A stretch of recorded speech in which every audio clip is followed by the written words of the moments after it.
Welcome back to Red Devils Talk, everyone. Me, your host, Session. All things Manchester United. We might not have football on, it is the international break, but it's been a tumultuous time at Man United. So many things happening off the pitch, so many things that need to be fixed on the pitch. But we'll speak about an Anthony update.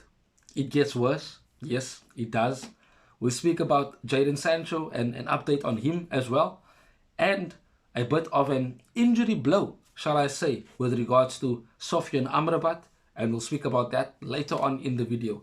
Subscribe to the channel, drop a like, hit the notification bell. I thank you for your support. So let's get into it for today. And as I said, we'll speak about Anthony first.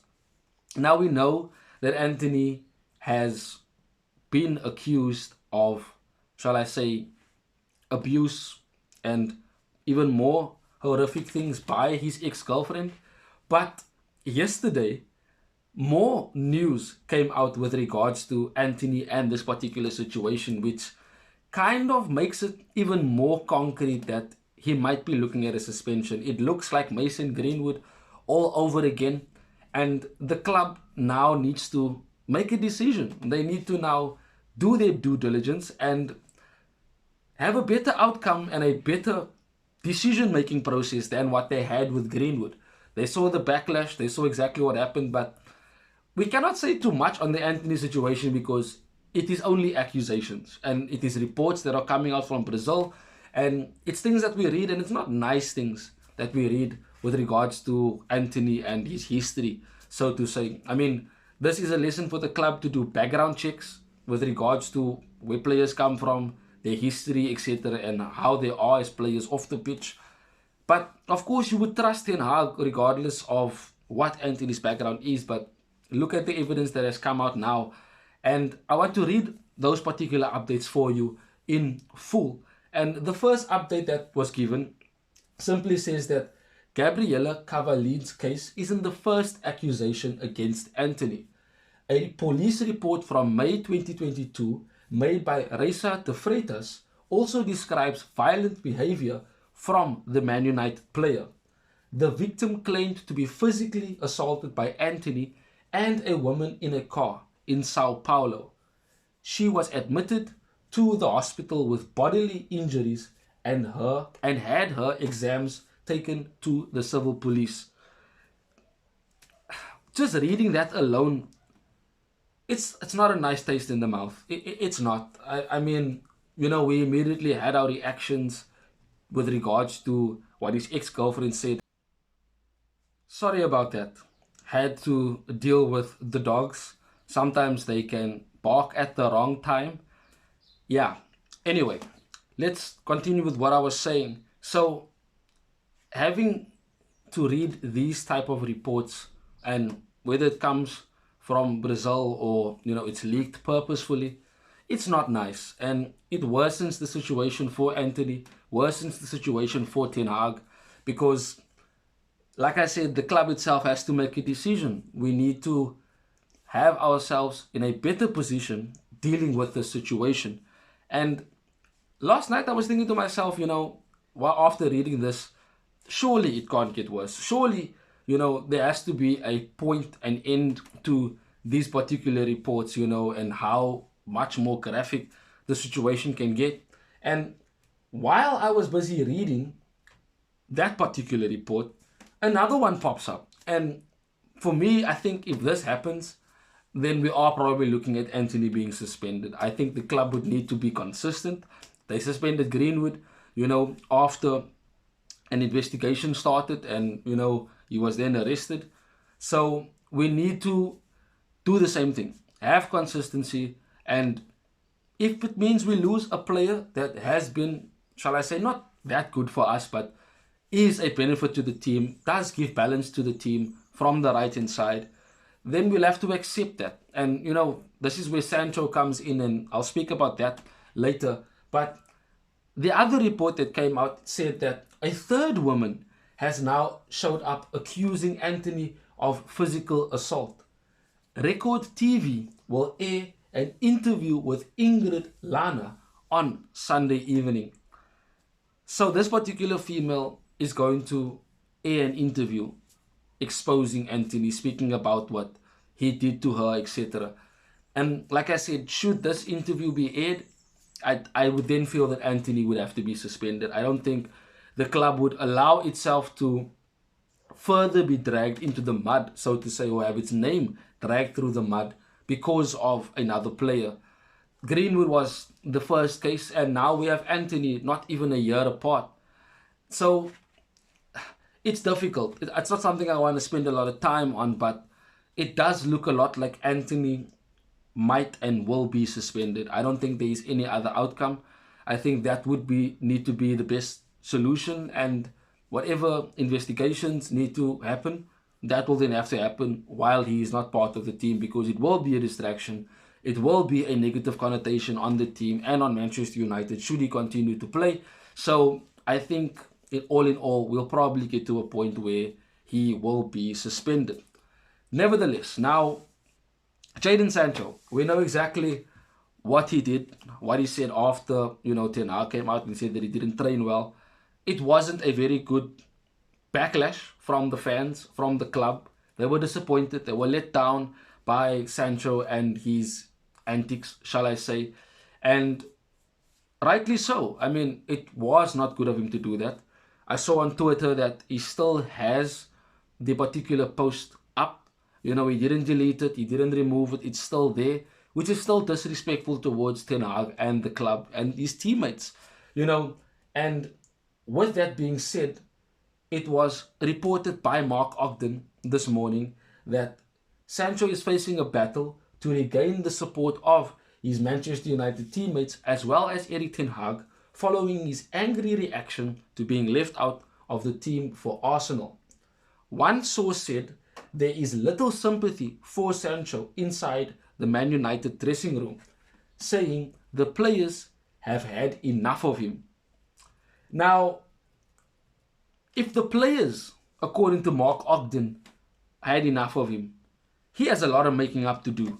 And he has a week to do so. I mean, he still needs to get back into the team on a footballing level, let alone, a personal level with his teammates. Because I'm sure his teammates felt disrespected. They felt that, why would you do this? We're all, following the manager. We're working hard. We're doing what is expected. And yet here you are complaining rather than showing your qualities on the pitch. And I think his teammates were rightly aggrieved and annoyed by what he did. And so many things happen behind the scenes that don't get spoken about. So perhaps the players were fed up with him before he even decided to respond to Ten Hag and what he said. So it is a difficult situation for Sancho, but it's not irreversible.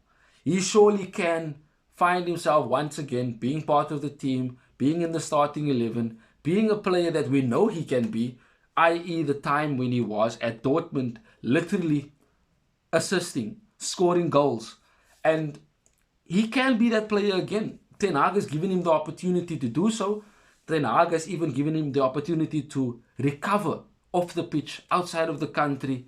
And he needs to repay the faith that the manager has given him. And if he doesn't, surely his time at United would then be done. I think this is a last chance season for Sancho, and he would need to either show he wants to be here by working hard and getting back into the team, or he simply has to just bide his time and then leave. So it's also been said by Mark Ogden that Erik ten Hag has felt no need to clarify or tone down his remarks on Jadon Sancho. It is also said that the Man United players accept and respect Ten Hag's firm approach because it applies without exceptions to squad members, regardless of their status, and that Sancho's reaction has gone down badly within the dressing room, although a source has said it was not greeted with much surprise. You see, there in itself you can hear, according to the report, that there's been a lot of things happening behind the scenes that we don't know about, and it eventually got to a boiling point and Sancho snapped. And he basically responded and did not get the reaction that he thought he would. And now he is in the mud and he has to reconcile, he has to apologize, he has to, shall I say, suck it up and get down on the training pitch, work hard, show your qualities, and put yourself back in the team. Show Ten Hag why you deserve to be a Manchester United player. It's simple. I mean, it's all down to hard work, determination, the right mentality. These are all ingredients to a professional player. Look at Juan Mata. We can talk about Bruno Fernandes. Consummate professionals. Zlatan Ibrahimovic, as cocky as he is, true professional, works hard on the pitch, does his talking on the pitch as well. And he talks off the pitch, but he can back it up. Cristiano Ronaldo, the ultimate example of hard work and working hard to make a name for yourself, a legacy, etc. These are things that you should take a inkling of inspiration from, if I have to put it that particular way. Sancho needs to get his ass off this little mopingness and being morbid and complaining and literally just do what he always has done.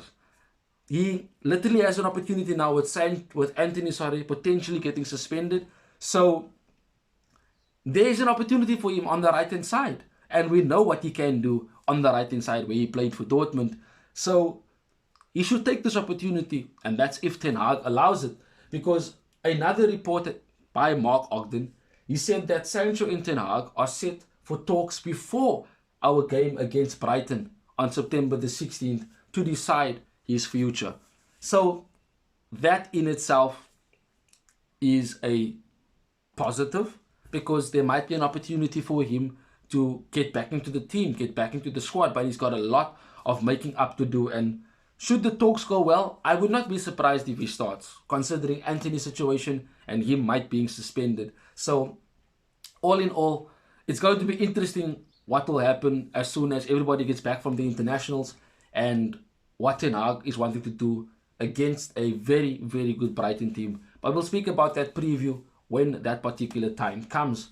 So, as I said in the beginning of the video, a small little information, an update on Sofyan Amrabat. He was called up to the Morocco squad, and it was reported that he had a minor back injury. And upon training for a couple of days, it was decided by Morocco that they will send him back. They will replace him with someone else. And it is not for a cause of he's got an injury, but it is because they are being cautious and they want him to be ready for Man United. It has been reported as well that he will be ready for Brighton. So we'll have to see.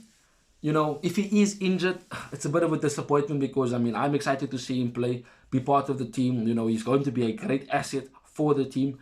And hearing that he's injured, you know, it seems like we have a curse on us. Nothing seems to be working for us, and it's just a continuous problem after problem after problem. On the pitch, off the pitch, it just doesn't seem good at Manchester United right now. It's going on all over the place. But we are the biggest club in the world, as I always say, in my opinion, and everybody wants to know what is happening with us, and it's not looking good. It's toxic at the club. The Glazers still wanting to stay. No news of them leaving.